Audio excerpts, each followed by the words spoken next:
Hey everyone, welcome to the review. Here's my review for Ant-Man and the Wasp. Yes, this review's a little late. Sorry again, but yeah.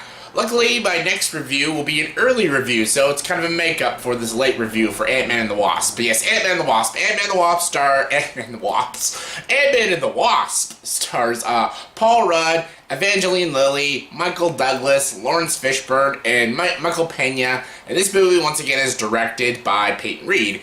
And in this review, since this movie came out days ago, I know every single person has seen this movie, so I'm gonna probably have some spoilers in this movie because, again, everyone's seen it. If you haven't seen it yet, just my quick thoughts. It's a good movie. It's an entertaining film. It's another funny film in the MCU. It's not amazing. It's not as good as the first Ant-Man, but it's still really solid. I had a good time with it, and I'd definitely buy it on Blu-ray. Who knows? I might even see it again in the theaters. I usually see an MCU film more than once in theaters, but yeah, it was a good time.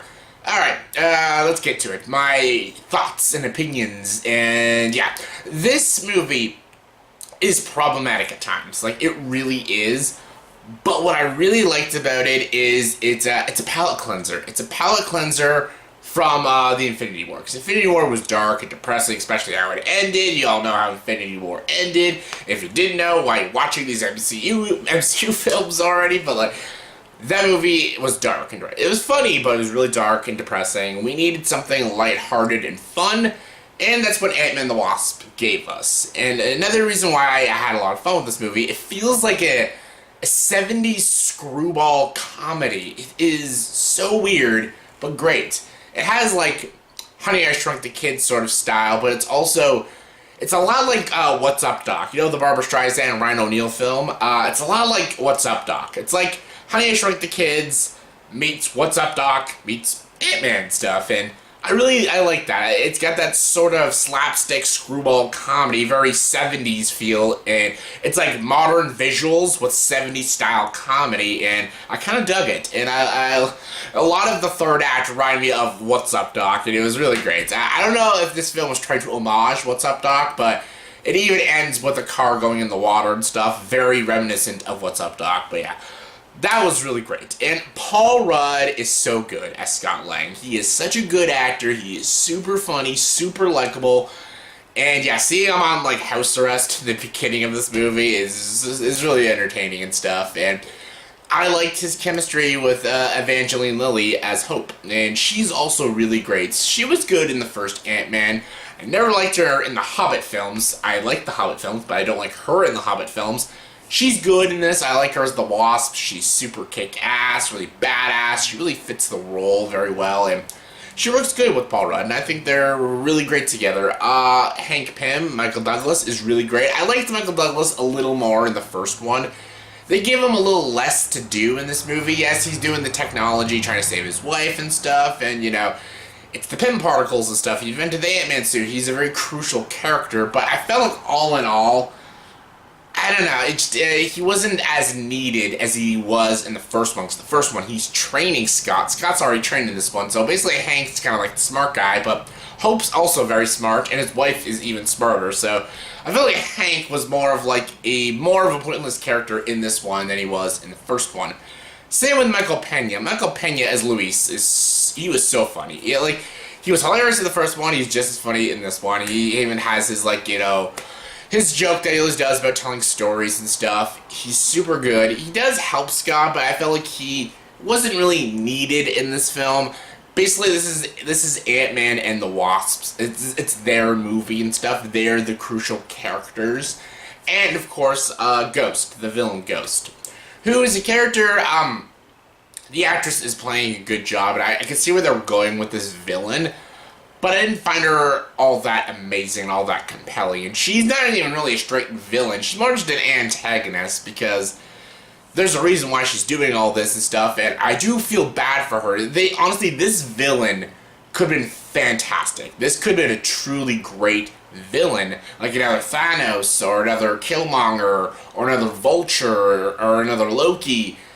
I feel like they just needed a little more with her. I get that they gave her the sad backstory and stuff, and There's a reasoning why she's doing it, and that's what makes a good villain. You side with them, but the reason I wasn't siding with her too much is because I felt like she was all over the place at times and stuff. Sometimes she felt like she was likable, but then at times she felt like she was crazy, and it's like, I don't know, I didn't know what really to make with her.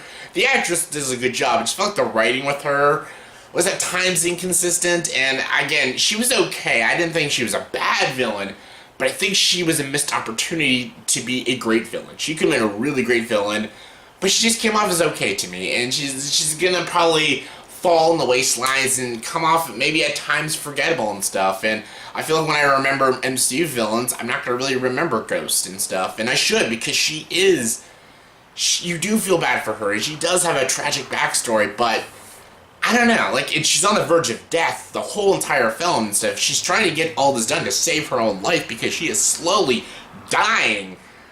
But again, I don't know, they needed to make it more compelling and stuff, and I felt like they were too jokey to get too serious. They could have really went dark and more serious with this film, but they tried so hard to be jokey, which it does work. It is super funny. From start to finish, the movie's hilarious, but the movie could have had a little more serious, more darker stuff in it, like Infinity War and stuff, but not too much, but still.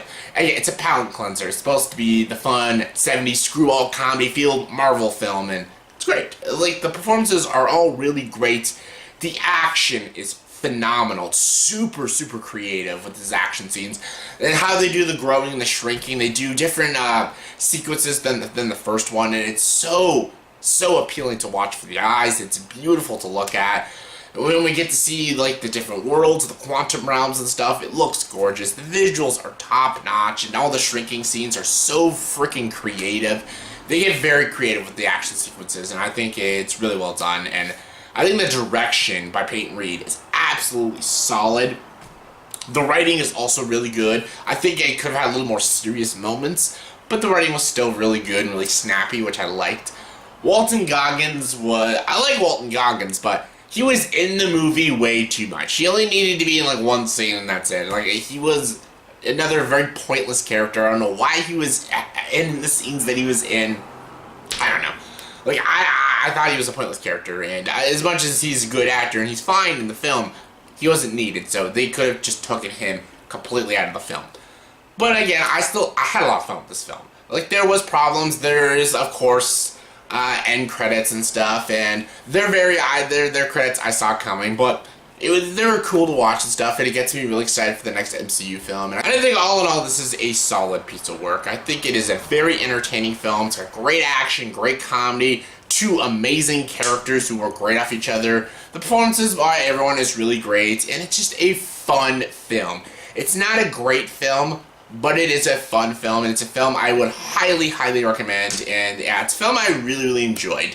And yeah, I definitely recommend it. On a scale of 1 to 10, I'm going to give Ant-Man and the Wasp a 7.7 out of 10. This is a really fun film, and I really enjoyed it, so yeah, check it out. So yeah, that was my review for the movie Ant-Man and the Wasp. So in the comment section below, please tell me, where does Ant-Man and the Wasp end up in your ranking of the MCU films? Is this on the top or on the bottom? Is this one of the weaker MCU films, the better MCU films? Is it number 10, number 11 for you? Yeah, give your thoughts and opinions. Comment below, let me know. And as always, for this video, please subscribe to this channel and join the dark side.